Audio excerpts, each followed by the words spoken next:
नाशिक जिल्ह्यातील 15 विधानसभा मतदारसंघाचा आज काँग्रेस पक्षाकडून आढावा घेण्यात आला।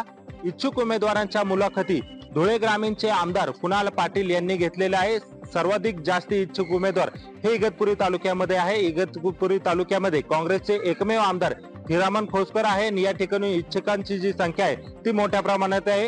हिरामन खोसकर यांच्यासह लकी जाधव असतील, त्याचबरोबर संपत साकाळे असतील, असे विविध उमेदवारांनी आज इच्छुक उमेदवारांनी मुलाखती दिलेल्या आहेत। तर एकूणच 15 विधानसभा मतदारसंघाचा आढावा हा कुणाल पाटील यांनी घेतलेला आहे। यामध्ये नाशिक मध्यच्या जागेवर फोकस करण्यात आलेला आहे। कुठल्याही परिस्थितीत नाशिक मध्यची जागा ही काँग्रेस सोडणार नसल्याचं शहराध्यक्ष आकाश छाजेड यांनी सांगितलेले। एकूणच 15 विधानसभा मतदारसंघाचा आढावा जरी घेण्यात आला असला तरी काँग्रेस पक्षाकडनं मात्र नाशिक जिल्ह्यातील 6 ते 7 जागांवर जे आहे ती मागणी करण्यात आलेली। त्यामुळे पक्षश्रेष्ठी आता या जागांवर काय निर्णय घेतं, महाविकास आघाडीमध्ये काँग्रेसमधील नाशिक जिल्ह्याला किती जागा सुटतात हे पाहणं आता महत्त्वाचं ठरणार आहे।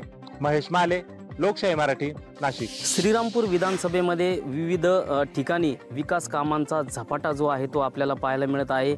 माजी खासदार, आमदार हे जे आहे ते विकास कामं करताना पाहायला मिळत आहे, उद्घाटन करत आहे। मात्र कामं कधी होईल हे माहीत नाही। मात्र काही ठिकाणी जे आहे ते कामं झाले तर ते निकृष्ट दर्जाचे झाल्याचं पाहायला मिळत आहे। आपण जर पाहिलं तर माजी खासदार सदाशिव लोखंडे यांच्या निधीतून अंमळनेर या ठिकाणी जिल्हा परिषद शाळेसाठी पूल बनवण्यात आला आहे। हा पूल जो आहे ते निकृष्ट दर्जाचा झालेला आहे। या ठिकाणी पूल देखील खचलेला आहे आणि पुलाला रिलिंग संरक्षण जे आहे ते करण्यात आलेलं नाहीये।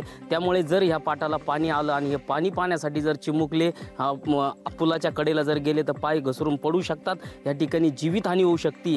असं असताना देखील ह्या पुलाला जे आहे ते संरक्षण भिंत करण्यात आलेली नाहीये। त्यामुळे ही संरक्षण भिंत करणं गरजेचं आहे। आपण जर पाहिलं तर माजी खासदार सदाशिव लोखंडे यांचं चिरंजीव प्रशांत लोखंडे यांचे देखील भावी आमदार म्हणून पोस्टर जे आहे ते श्रीरामपूर विधानसभेमध्ये झळकत आहे।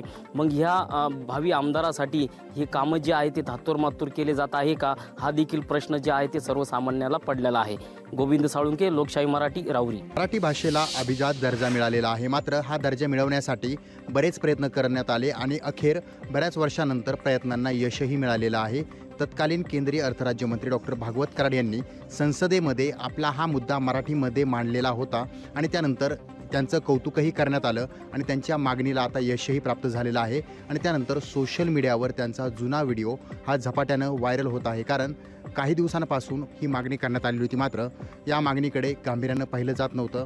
मात्र अखेर गांभीर्यानं पाहिलं गेलेलं आहे आणि त्यानंतर मराठी भाषेला अभिजात दर्जा प्राप्त झाला आहे, याचं कुठंतरी सेलिब्रेशन केलं जातं आहे, याचा कुठंतरी उत्साह मनावला जातो आहे। तर दुसरीकडे ज्यांनी मागणी केली होती त्यांच्या नावानं सोशल मीडियावर सुद्धा कौतुकाचा पाऊस पडतो आहे आणि त्यासोबतच त्यांची जुने व्हिडिओ व्हायरल होत आहेत। त्यामुळं अभिजात दर्जा प्राप्त होण्यासाठी किती प्रयत्न करण्यात आले हे या व्हिडिओमधून त्या ठिकाणी पाहायला मिळतं आहे। सचिन बडे, लोकशाही मराठी, छत्रपती संभाजीनगर।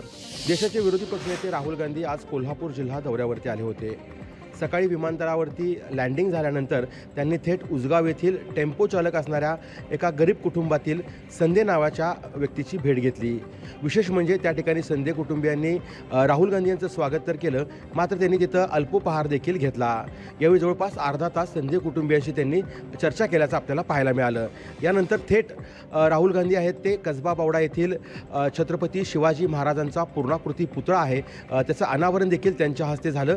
यावेळेस काँग्रेस नेते सतेज पाटील यांच्यासह राज्यातील दिग्गज नेते उपस्थित होते।